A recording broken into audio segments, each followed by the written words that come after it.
All right, let's get right into it. Today, we are tackling one of the most chaotic, world shattering, and just plain important events in all of history, the French Revolution. This is a wild story of liberty, terror, and really the birth of the modern world as we know it. And I love this quote to start us off because the French Revolution wasn't just about swapping one king for another. It was a profoundly philosophical act. It was an entire society taking a hard look in the mirror and asking, with genuine wonder, wait, does it have to be this way? It was like trying to pull a brand new society out of a top hat right in front of everybody. So, to make sense of this incredible decade of chaos, we're going to follow a pretty clear roadmap. First, we'll look at the powder keg, the conditions that made it all possible. Then, the spark that lit the fuse. Next, the inferno that burned across France, followed by the exhaustion, and finally, the echo, the ideas that are still bouncing around our world today. So, first up, the powder keg. You see, to really understand the explosion, you have to get what was inside it. You have to understand the dangerously unstable ingredients that were packed together in 18th century France. We call this system the Ancien Régime, or the Old Regime. The Ancien Régime wasn't some streamlined modern state. Oh no, it was this messy, creaky patchwork of ancient traditions and overlapping laws. It was a kingdom where your rights, how much tax you paid, and your whole life, really, were decided not by one common law for everyone, but by which ancient little group you happened to belong to. And by the late 1700s, this whole system was just cracking under the pressure. And here is the absolute core of the problem. French society was rigidly, and I mean rigidly, divided into three groups or estates.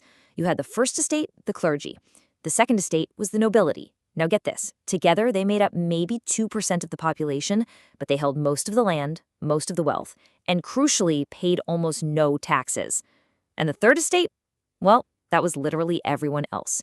From the poorest peasant farmer to the richest lawyer in Paris, you were all just lumped together, carrying the entire financial weight of the kingdom on your backs. This wasn't just rich versus poor. It was the privileged versus everyone else. And that financial weight was crushing. I mean, look at this number. Over 1 billion livres. That's the debt the French monarchy racked up just from helping the Americans in their revolution. Kind of ironic, right? You add that to decades of crazy spending and a completely broken tax system, and the government was teetering on the edge of total bankruptcy. The powder keg was full. It was ready to blow.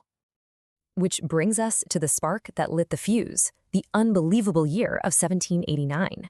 This is the moment when all those tensions, the social injustice, the financial crisis, the new philosophical ideas, they all finally boil over and just explode. And when it happened fast. In May, the king calls the Estates General, it's this kind of ancient medieval parliament, to try and solve the money crisis. But by June, the Third Estate basically says, forget this. We're not just one of three houses, we are the nation. They declare themselves the National Assembly and swear an oath on a tennis court not to stop until they've written a constitution. Then in July, the people of Paris, terrified the king is going to send in the army, storm the Bastille prison. And by August, the Assembly lays out its incredible vision for a new world, the Declaration of the Rights of Man. In just 4 months, the old world was completely shattered. And this quote, this one just perfectly captures the feeling of 1789. It was from a super popular pamphlet, and it became the anthem of the revolution. It sums up that radical, sudden shift in thinking. The 98% of the population went from being a political nothing to demanding their right to be everything. That was the idea that fueled the entire thing. But, that incredible hope and idealism of 1789, well, it couldn't last. The leaders of the New France found themselves facing invasion from other countries, rebellion from within, and just this deep, corrosive paranoia. And all of that drove them to more and more extreme measures, turning the revolution into a raging inferno. So as things got more chaotic, the new government basically split into two major camps. You had the Girondins, who you can think of as the moderates. They were okay with a republic, but they were pretty scared of the radical mobs in Paris. And then you had the Montagnards, better known as the Jacobins. These guys embraced that radical energy. Their power came from the working-class radicals of Paris, the famous sans-culottes, and they wanted to push the revolution as far as it could possibly go. And in the end, it was this chilling logic from the Jacobin leader Maximilien Robespierre that won the debate. To save the revolution from all its enemies, they argued, you had to eliminate the ultimate symbol of the old way of doing things, the king himself. So, in January 1793, Louis XVI was executed by guillotine, and the revolution plunged into its most violent and bloody phase. The scale of the brutality is just staggering. During this period we call the Reign of Terror, which lasted about a year, the state officially executed around 17,000 people as enemies of the revolution. But honestly, that number doesn't even tell the whole story. Tens of thousands more died in horrible, overcrowded prisons or were killed in the vicious civil wars that broke out across the country. It was a bloodbath. But you can't live in an inferno forever. A revolution that starts eating its own children, which is what happened, it eventually sent Robespierre himself to the guillotine, just can't last.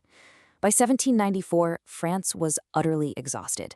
The country was drained by years of constant war, chaos, and bloodshed. What people wanted more than anything else was just some stability. The government that came after the terror was called the Directory, and it was a mess. It was corrupt, it was totally ineffective, and it couldn't fix the shattered economy. France was just adrift, and the stage was perfectly set for some powerful figure to stride in and promise to restore order. And that figure was, of course, Napoleon Bonaparte. He followed a path to power that's become a classic. First, he becomes a massive national hero thanks to some brilliant military victories. Then, in 1799, he uses that fame to seize control of the government in a coup. And finally, in 1804, he drops any pretense of being a Republican and crowns himself emperor. The revolution was officially over. An emperor was ruling France once again. Which brings us to our final stop, the Echo. Because even though Napoleon ended the day-to-day chaos of the revolution, he couldn't put its ideas back in the box. That decade of turmoil fundamentally changed politics, not just for France, but for the entire world forever. What's so incredible is how much of our modern political DNA was created right here. The idea that a nation's power comes from its people, that's popular sovereignty. The very concept of universal human rights. The idea that society shouldn't be based on what family you were born into. Even the political terms, left and right, that comes from where the different factions literally sat in the National Assembly. This is the revolution's enduring gift to us. But not everyone sees it that way. There are other, more critical takes. Karl Marx, for instance, he argued that all the grand, fancy talk about liberty and the rights of man, the Roman phrases, was basically just a smokescreen.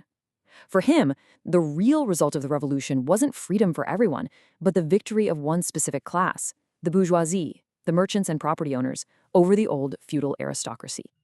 And that really is where we're left. The French Revolution is a story of massive contradictions. It gave us some of our most precious ideals about freedom and democracy, but it delivered them through horrific violence and terror. It laid out the blueprint for the modern nation, but it ended with an all-powerful emperor.